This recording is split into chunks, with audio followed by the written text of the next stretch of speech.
بسم اللہ الرحمن الرحیم۔ شروع اللہ کے نام سے جو بڑا مہربان نہایت رحم والا ہے۔ پیارے دوستو بزرگو، اللہ قرآن میں فرما رہے ہیں کہ جنت کا میں ایپیٹائزر تمہیں دوں گا، کیونکہ مین کورس یہاں کوئی برداشت نہیں کر سکتا۔ وہ جو حیات طیبہ ہے وہ کس کو کہتے ہیں؟ نمبر 1، پرسکون زندگی کو، سکون سے بھری۔ میں ابھی ایک ملک میں گیا، نام نہیں لوں گا اس ملک کا کیونکہ بہت جاتا ہوں، یہ نہ وہ یہ سن لیں اور مجھے پھر پکڑ لیں۔ اس ملک میں گیا، میں آپ کو کیا بتاؤں کہ میں جب جہاز سے اترا، اس ملک میں مسلمانوں پہ بہت ٹائٹ سیکیورٹی ہے اور ان کو پتہ نہیں کیا کیا سرچ ہوتا ہے، اسٹرپ سرچ ہوتا ہے، فلاں سرچ ہوتا ہے۔ میرے ساتھ کافی لوگوں کا ہو چکا ہے۔ جب میں اپنی بیوی اور 2 بچوں کے ساتھ ایئرپورٹ جہاز سے اترا تو میں نے سامنے پولیس والے کھڑے دیکھے اور وہ مجھے گھور رہے تھے۔ میں نے کہا یار یا اللہ مر گئے، اب میری جو ہے نا وہ آ گئی ہے، کچھ گڑبڑ ہوئی ہے، کوئی نظر پڑ گئی ہے کسی ایئرسٹس پہ اور توبہ نہیں کیا، اللہ معاف کر دے۔ تو میں نے وہیں توبہ دل میں کی، میں نے کہا یا اللہ گڑبڑ کوئی ہو گئی ہے تو معاف کر دے مجھے۔ وہ پولیس والا آ گیا، ان کا یو مسٹر سعید انور، میں کہا یس آفیسر، اور وردی میں گن شن لگائی ہوئی اور اتنا تگڑا اسمارٹ 6 فٹ 3 انچ کا۔ میں کہا I am here to take you. میں کہا officer everything okay, where to take me? میں کہا I am here to take you out. میں کہا کیوں، خیریت؟ کہتا مجھے پتہ چلا تم جہاز میں ہو، میں تمہارا بڑا فین ہوں، لیکن یاد رکھنا cricket we don't like cricket, we don't like cricket is a boring game پیال۔ تو میں نے کہا اچھا ہوا ہے؟ کہتا تمہاری جو ٹرانسفارمیشن ہوئی ہے نا، میں اس سے متاثر ہوں، اس وجہ سے تمہیں لینے آیا ہوں، یہاں بہت رش ہے، وہ تمہارے لیے اکیلا باکس کھلا ہے۔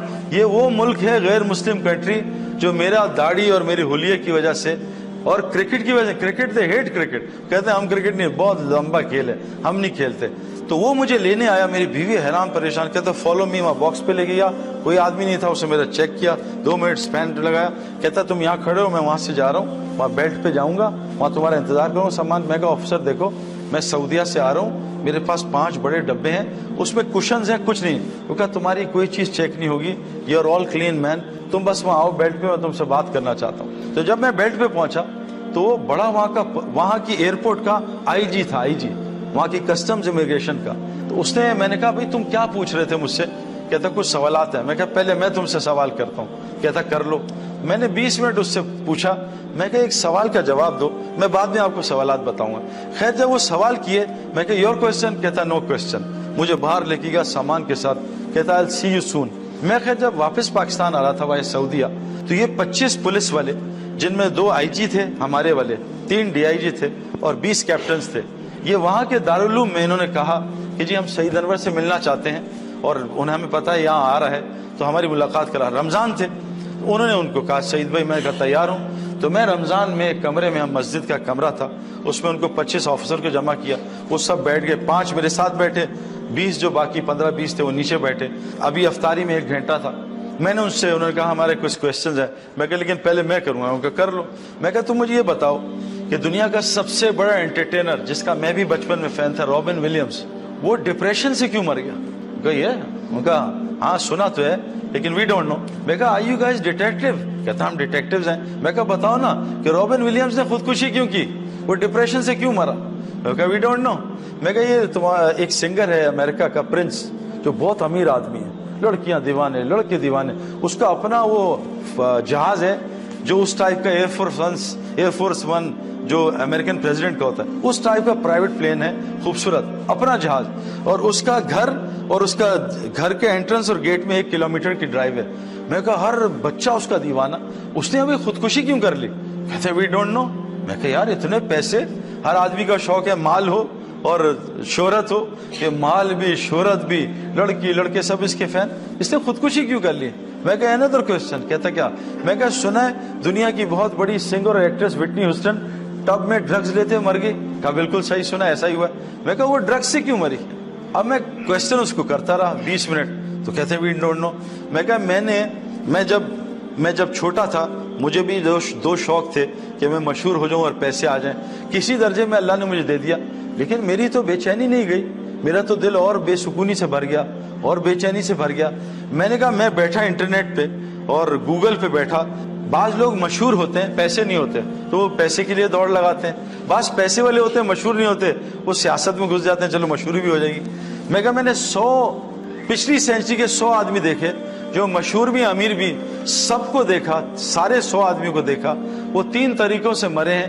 یا تو انہوں نے ڈرگز لی ہیں, اوور ڈوز آف ڈرگز, یا ڈپریشن سے مرے, یا انہوں نے خودکشیاں کی ہیں. میں کہا میں نے چوتھا اینڈ نہیں دیکھا. میں کہا آپ بتاؤ, آپ نے دیکھا تو بتا دو. میں آپ کو بتا نہیں سکتا کہ وہ ایک بہت بڑی کنٹری ہے, سپر پاور کنٹری ہے جس کے بارے میں بتا رہا ہوں. ان کی پولیس تھی, ان کے رنگ منگ لال ہوئے تھے. خیر بات کر کے, سوال کر کے افطاری شروع ہو گئی. افطاری کے بعد میں باہر گیا, انہوں نے کہا سعید بھائی کوئی لڑکے جمع میں دور دور سے آئے ہیں, آپ سے بات کرنا چاہتے ہیں. میں نے باہر جا کے بات شروع کی. وہ سارے آفیسرز باہر آئے 10 منٹ بعد کہ ہم نے یہ بات سنی, انگلش میں بولو. تو میں نے انگلش میں بات شروع کر دی. میں کہا 1 لاسٹ کویسچن آفیسر. کہتے ہیں گو ہیڈ کر لو. میں کہا پبلک میں کروں گا. میں کہا آفیسر یہ بتاؤ 30 بچے ہیں نان مسلم اور وائٹ ہیں, ہماری طرح بلیک نہیں ہے, وائٹ ہیں, اور نان مسلم ہے, مسلم نہیں ہے. وہ سب بھوکے تھے 3 دن سے. میں نے $1000 لیے اور ان کو کھانا کھلا دیا, ان کی جان بچا لی. بتاؤ یہ اچھا ایکشن ہے برا ایکشن ہے؟ کہا واٹ اے ونڈرفل ایکشن, زبردست ایکشن, 30 جانیں بچائیں. میں کہا آفیسر لیکن $1000 تمہارے چوری کیے تھے. کہتے ہیں یہ تو بڑی گڑبڑ بات ہے. میں کہا یہ کیا ہوا؟ میں کہا آفیسر بتاؤ مجھے جیل میں ڈالو گے یا شاباشی دو گے؟ کہا نہیں تمہیں تو جیل میں ڈالوں گا. میں کہا آفیسر میں نے 30 بچے جان بچائی ہیں, تمہارے $1000 سے کیا ہوگا؟ کہتا نہیں اٹس اے کرائم. میں کہا which one is a crime? اب گھبرا گیا, کہتا آئی ڈونٹ نو. میں کہا بتاؤ کون بتائے گا؟ کہتا ہے ویل آئی ڈونٹ نو. تو میں کہا آفیسر یہ جو تمہاری گن لگی ہے اس کی مینول ہے؟ کہتا ہے. میں کہا تمہارا موبائل یہ جو آئی فون پکڑا مینول ہے؟ میں کہا آفیسر تمہاری مینول کہاں ہے؟ کہتا why do I need a manual. میں کہا آفیسر اصل میں اس کائنات کی سب سے قیمتی چیز انسان ہے. اگر انسان مر جائے تو آئی فون کون خریدے گا؟ گدھے خریدیں گے. اگر انسان مر جائے تو پراپرٹی کون خریدے گا؟ گولڈ کون خریدے گا؟ اگر ساری عورتیں دنیا سے اللہ اٹھا لے. تو میں کہا انسان سب سے قیمتی چیز ہے, یہ بتاؤ تمہاری مینول کہاں ہے؟ کہتا ہے well we have couple of manuals. میں کہا no those manuals change every year, you know updates come, virus comes. میں کہا we have got one manual جس کا نام قرآن ہے, وہ 1400 سال سے نہیں بدلی. اس میں بتایا ہے کہ گناہ کیا ہے, نیکی کیا ہے. اب وہ بالکل فلیٹ آؤٹ ہو گئے تھے. پھر میں نے کہا آفیسر میں تمہیں اسلام کی دعوت نہیں دے رہا, لیکن میں تمہیں دعوت دے رہا ہوں اسلام سیکھو. کیوں کہ اس وقت دنیا میں سب سے زیادہ ٹوپیاں جو ہے نا لوگوں کو اس حالت میں پہنا رہے ہیں نا, ایسی شکل بناتے ہیں اور اتنے گڑبڑ کر رہے ہیں. اگر تم اسلام نہیں سیکھو گے تو تمہیں ایسی شکل میں لوگ ٹوپی پہنا کے چلے جائیں گے. پھر اس نے مجھے عجیب بات کی, بڑے آفیسر نے کہا ایک سوال کروں, یہ جو تمہاری تبلیغی جماعت آتی ہے نا, ہم ان کے پیچھے پیچھے چلتے ہیں, یہ جتنے بیانات کرتے ہیں ہم سنتے ہیں, ان کی بات دل میں لگتی ہے, کیا وجہ ہے؟ میں کہا اس کی وجہ بھی بتاتا ہوں. میں کہ ایک مسلح تھا, وہاں ایک حافظ وہ تھا امام لاہور میں. اس نے مجھے کہا سعید بھائی آپ تبلیغی جماعت والے بڑی باتیں کرتے ہیں, میرا بھتیجا ہے وہ اعتکاف میں چرس پیتا ہے, نشہ کرتا ہے, وہ ٹھیک نہیں ہوتا, میں اتنے بیانات سناتا ہوں, ڈراتا ہوں, اس کو ٹھیک کریں پھر میں مانوں گا. میں کہا حافظ صاحب ٹھیک تو اللہ ہی کرتے ہیں. نوح علیہ السلام نے 950 سال تبلیغ کی, نہ ان کا بیٹا ہدایت پہ آیا, نہ بیوی ہدایت پہ آئی. لوط علیہ السلام نے کتنے 100 سال تبلیغ کی, نہ بیوی ہدایت پہ, نہ بیٹا ہدایت پہ آیا. تو ہم تو کوشش کریں گے, ہدایت اللہ کے ہاتھ میں. تو میں 10 مہینے اس سے دوستی کی, اس کو تبلیغ میں اشرا لگوایا, اس کی داڑھی, اس کی ٹوپی, اس سے سارے نشے چھوڑ دیے. تو حافظ صاحب جو امام تھے انہوں نے کہا بھائی سعید بھائی ان سے کیا بات کی؟ میں کہا کوئی بھی بات نہیں کی. تو کہا یہ انسان کا بچہ کیسے بن گیا؟ میں کہا اصل میں حافظ صاحب, امام صاحب, یہ جب سے آپ نے میری ڈیوٹی لگائی تھی نا تو 10 مہینے گزر گئے. یہ ظالم 1.5 لاکھ کے برگر اور پیزا میری جیب سے کھا چکا ہے. اب مجھے رات کو رونا آتا ہے, اللہ ہدایت دے دے, ظالم کب تک میرا کھانا کھائے. تو میں نے کہا آفیسر میں اس ملک میں 20 لاکھ روپے کی ٹکٹیں خرچ کر کے آیا ہوں, وہ ٹکٹیں بول رہی ہیں, میں نہیں بول رہا. $1 بول رہا ہے میرا, وہ تم پہ اثر کر رہا ہے. میرے پیارے دوستو, اصل مسئلہ یہ ہے کہ حیات طیبہ اللہ کا وعدہ ہے, لیکن شرط ہے مومن ہو. اب مومن کون ہوتا ہے؟ پہلی نشانی میں بتائی, اس کے دل میں سکون ہوتا ہے نا. موسیٰ علیہ السلام جھونپڑی میں رہتے تھے سکون کے ساتھ, فرعون محل میں رہتا تھا, سکون کوئی نہیں تھا نا. حضور صلی اللہ علیہ وسلم 6 دن بعض دفعہ ان کے یہاں چولہا نہیں جلتا تھا, سکون کی نیند سوتے تھے. ابو جہل کو اللہ نے بے سکونی سے بھرا تھا. سکون کے لیے ظاہری سبب کی ضرورت نہیں ہے, ظاہری سبب کا کوئی تعلق نہیں سکون سے. آج ہم دیکھ رہے ہیں سکون غائب ہے ساروں سے, نیند کی گولیاں, دوائیاں, ڈرگز, طرح طرح کے سکون مل جائے. نمبر 2 اللہ کہہ رہے ہیں کہ بے خوف زندگی دوں گا, کوئی خوف نہیں ہوگا. میں گیا نواب شاہ, 10 ڈیفنس کے برگر بچے لے کے, بالکل 0 میٹر گاڑیاں, کوئی دین سے واسطہ نہیں. نواب شاہ ہم پہنچے تو وہاں جب میں رات کو تراویاں پڑھی, رمضان کی تراویاں پڑھ کے میں واش روم گیا تو میرے بستر, مرکز وہ جنگل میں ہے, نیا مرکز تھا اور ٹوٹا ہوا مرکز, کچا مرکز. تو میرے بستر سے 3 سانپ گزرے, سانپ, تو انہوں نے پکڑ کے مارے. وہ بیچارے جو میرے بالکل برگر بچے تو وہ تو ڈر گئے, تو چھپکلیوں سے ڈرتے ہیں, میں خود بھی ڈرتا ہوں. تو وہ انہوں نے کہا سعید بھائی یہاں تو ہم نہیں سوئیں گے. تو میں نے کہا نہیں کوئی بات نہیں, ہم نیٹ لگا دیں گے. کہا نہیں سعید بھائی سانپ نیٹ ویٹ نہیں دیکھتا, اتنے موٹے موٹے سانپ نکلے. بہرحال میں بھی ڈر گیا, میں کہا چلو مرکز سے. تو امیر صاحب نے کہا سعید بھائی وہ سارا اعلان ہو گیا, صبح اتنا مجمع آئے گا, آپ نے بات کرنی ہے مجمع چلا جائے گا, پلیز ایسا نہ کریں. میں کہا نہیں یار یہاں ہم نہیں ٹھہریں گے. ایک بنو کی جماعت تھی, سال میں چل رہی تھی, وہ اس بیلٹ پہ سال پیدل چل رہی تھی, وہ جنگلوں میں پھرتی ہے. وہ پٹھان آئے, وہ کہا سعید بھائی یار انشاءاللہ ہم ہیں نا, اللہ ہمارے ساتھ کچھ بھی نہیں ہوگا, ہم سانپ ماریں گے. وہ کہا یار, میں نے کہا چھوڑو ایسی الٹی سیدھی باتیں نہ کرو, یہ ہوائی باتیں ہمیں نہ سنائے کو. تو اب وہ مجھے سمجھا رہے تھے.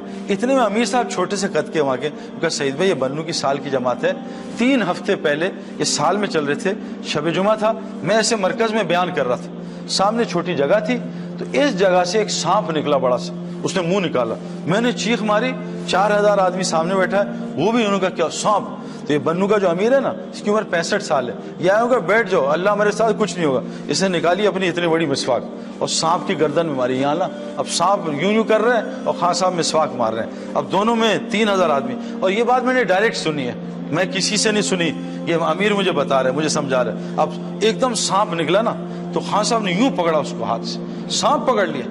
اور سانپ نے کیا, سانپ کا اگلا اسٹیپ کیا ہوتا ہے, وہ اپنا رول کرتا ہاتھ پہ, سانپ کو نے اس کا رول کیا, خان صاحب نے سانپ ہوگا نسوار دے روڑے, نسوار ڈالی, 2 منٹ میں سانپ ہی مار دی. آپ بتائیں ہم یہ چھپکلی مار سکتے ہیں ایسے پکڑ کے؟ اللہ وعدہ کر رہے ہیں بے خوف زندگی دیں گے. اور صحابہ سے حضرت عبداللہ بن عمر رضی اللہ عنہ نے ایک شیر کو دیکھا, ٹرک کر کے تھپڑ مارا, شیر نے رستہ چھوڑ دیا. آج یہ تھپڑ ہم اپنے 16 سال کے بچے کو نہیں مار سکتے, وہ گہربان پکڑ لے گا. کیوں کہ آنکھوں کا جب اسلام آنکھوں میں ہوگا, میرے پیارے دوستوں بزرگوں, شیر بھی ہم سے ڈرے گا, ساری مخلوق ہم سے ڈرے گی. لیکن آج آنکھوں کا اسلام کا ہے, آنکھوں کا قرآن کا ہے, کتاب میں ہے, ان آنکھوں میں نہیں ہے. جس دن اللہ کی قسم, جیسے میں گولی کو ہاتھ میں لوں اور چوہا ماروں, لیکن گولی میرے پاس 16 mm کی ہے, چوہا بھی نہیں مرنا مجھ سے. گولی کو میں فٹ کروں بندوق میں, پھر دیکھیں شیر کیسے پھٹتا ہے. میں ابھی افریقہ گیا 3 سال پہلے, ببر شیر کو میں نے اتنے قریب سے بات کی, اتنے قریب سے, اور ببر شیر ہے, آپ میرے خیال میں آپ میں سے سب مل کے بھی نہیں کر سکتے جو میں نے کیا. میں نے اس کو اتنی تڑیاں لگائی, میں ماروں گا تجھے, یہ کروں گا وہ. ببر شیر بیچارہ چپ کر کے سن رہا تھا, اس نے اف بھی نہیں کی اور نہ گرمی کا ہی سن رہا تھا. اور میں نے 10 منٹ اس کو دڑایا ہے, جو مرضی منہ میں آیا اس کو بولا ہے, شیر سنتا رہا. کیوں؟ شیر پنجرے میں بند تھا, میں کھلا کھڑا تھا. شیر کی طاقت پنجرے میں نہیں ہے, شیر کی طاقت کھلے جنگل میں. میرے پیارو, اگر آنکھ کی آیتیں آنکھ میں آ جائیں, پھر دیکھو مسلمان کی آنکھ کیا کرتی ہے. آج آنکھ کی آیت انٹرنیٹ میں, موبائل نکالا, آنکھ کی آیتیں, لیکن آنکھ میں نہیں ہے. اس سے سارا دن فیس بک پہ لڑکے لڑکیاں دیکھ رہے ہیں اور لڑکیاں لڑکے دیکھ رہے ہیں. اس لیے آج مسلمان کی آنکھ سے اللہ نے روب نکال دیا. آج اس کی زبان میں اثر نہیں, کیونکہ زبان کی آیتیں زبان میں نہیں ہے. سارا دن زبان جھوٹ بولتی ہے, سارا دن غیبت کرتی ہے, کبھی کسی پریزیڈنٹ کو پکڑ لیتی ہے, کبھی پرائم منسٹر کو پکڑ لیتی ہے, کبھی پڑوسی کو سارا دن زبان غیبت کرتی ہے. ہماری زبان میں آج کوئی اثر نہیں رہا. اللہ کہہ رہے ہیں تمہیں بے خوف زندگی دوں گا, اس کو حیات طیبہ. نمبر 3, تمہاری دعاؤں کو قبول کروں گا. آج سچ بتائیں, حضور صلی اللہ علیہ وسلم نے فرمایا سورہ فاتحہ میں ہر علاج ہے موت کے علاوہ. ہمارے ہسپتال کیوں اتنے بھرے ہوئے, اور دن بہ دن مسلمانوں کے ہسپتال بڑھ رہے ہیں, اوور لوڈڈ ہو رہے ہیں. جب اللہ کسی قوم سے ناراض ہوتے ہیں, ان کی نشانیاں بتاؤں, ہسپتال بڑھ جاتے ہیں, کورٹ کچہریاں بڑھ جاتی ہیں, اور جیلز بڑھ جاتے ہیں. بتائیں مسلمانوں میں چیزیں بڑھ رہی ہیں گھٹ رہی ہیں؟ آپس میں اللہ لڑائیاں زیادہ کر دیتے ہیں. پوری دنیا مسلمان آپس میں لڑ رہے ہیں. دنیا چھوڑ دیں, میں ڈیفنس میں رہتا ہوں, روزانہ مجھے کمپلینز آتی ہیں گھروں کی لڑائیوں کی. بیوی شوہر سے لڑ رہی ہے, شوہر بیوی پہ ظلم کر رہا ہے, بچے ماں باپ سے لڑ رہے ہیں. روزانہ کمپلین سینٹر ہے میرے ڈیفنس میں, ہر گھر میں لڑائی ہو رہی ہے. یہ تو فرقہ واری, تو زبان کی, تو رنگ کی لڑائی, وہ تو دور کی بات ہے. آج ہر گھر ایک جنگل بنا ہے, لڑائی پہ لڑائی ہو رہی ہے. اللہ کہہ رہے ہیں تمہاری دعاؤں کو قبول کروں گا. آج ہماری دعائیں قبول نہیں ہوتی ہیں. نمبر 4 فرمایا تمہیں رزق آسان ترین دوں گا. آج ہمارا سب سے بڑا مسئلہ رزق کا ہے.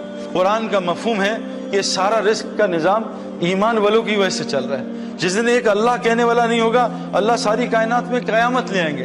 آپ نے کبھی دلہا دلہن کو دیکھا ہے؟ دلہا دلہن کو شادی میں کونے میں رو رہے ہیں, کیا ہوا, ہمارے کھانے کا کیا ہوگا. کوئی ایسا پاگل دلہا دلہن ہوئے؟ سارے باراتی دلہا دلہن کی وجہ سے کھانا کھاتے ہیں, دلہا دلہن اپنے لیے رو رہے ہیں, اللہ ہمارے کھانے کا کیا ہوگا. آج یہ دلہا دلہن کائنات کے ہیں جن کی وجہ سے پوری دنیا روزی لیتی ہے, آج وہ روزی کے لیے پوری دنیا میں خوار ہو رہے ہیں. میرے پیارے دوستوں اور بزرگوں, مرغا مرغی اور چوزے تھے 3, وہ مالک ان کو پلیٹ میں کھانا دیتا تھا,